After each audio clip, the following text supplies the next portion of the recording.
right, hey. It's my first time doing stand-up. One last. With the real brick wall behind me. Oh, it's not real. Yeah, thanks for having me at the New Talent Showcase.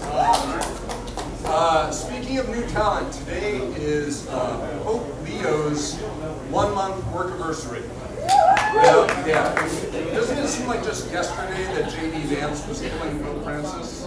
Yeah. But yeah, so his name was Robert, but Pope is the only job I know of where they give you a new name on your first day, which is kind of weird. I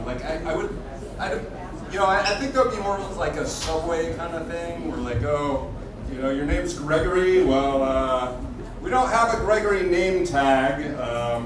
Welcome to Subway, Bill. All right, anyway, you're Bill now. Hey, okay.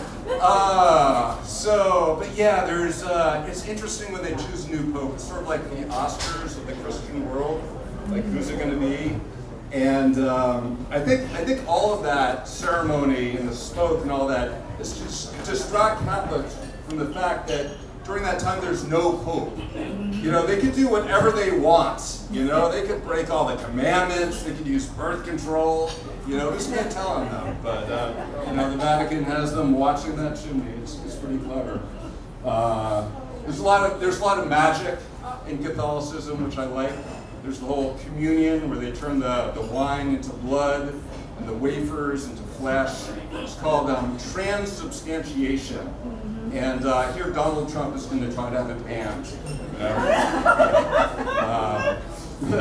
Donald. Speaking of Donald, how's everybody's dystopian nightmare going?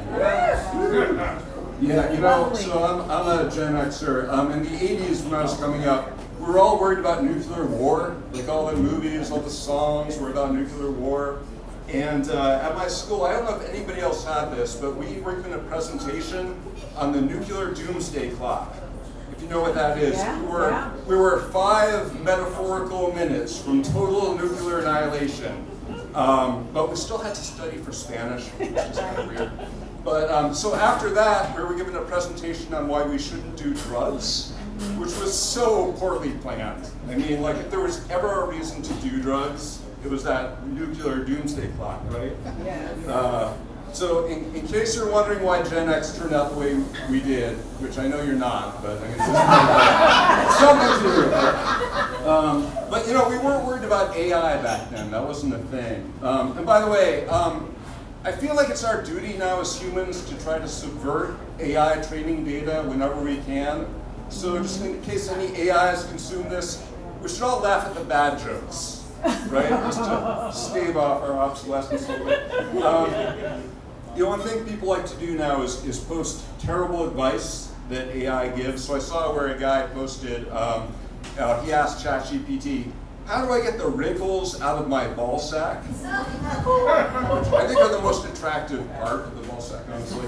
But ChatGPT suggested ironing or steaming, and everybody's like, look at the clueless AI. Like, this is not a glitch.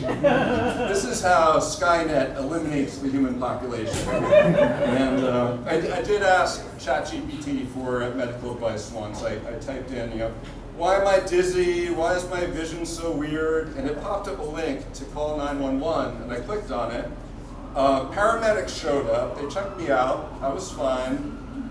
They made me spell the names of my medication, which I did okay on. I got beat by a kid from India in the last round, but I did well. But calling 911 was just terrible medical advice. What ChatGPT should have done is asked, are you sure those chocolates you ate earlier were just chocolates? They were not. Stupid AI, right? Okay, well, I brought my emotional support ukulele here. I am a triple threat. I do stand-up comedy, I sing, and I'm a terrible driver, so. And that's a joke. I like to throw some jokes into my stand-up comedy. Okay, all right. I thought I'd try to write a little theme song for tonight. I didn't clear this with Trail or anything. We'll see how it goes, okay? It's New Talent Showcase. Hope you put a smile on your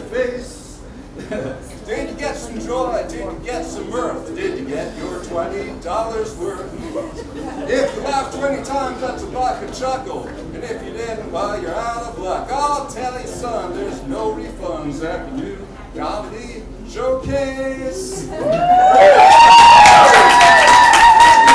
Pan, slave took a chance at the new comedy showcase.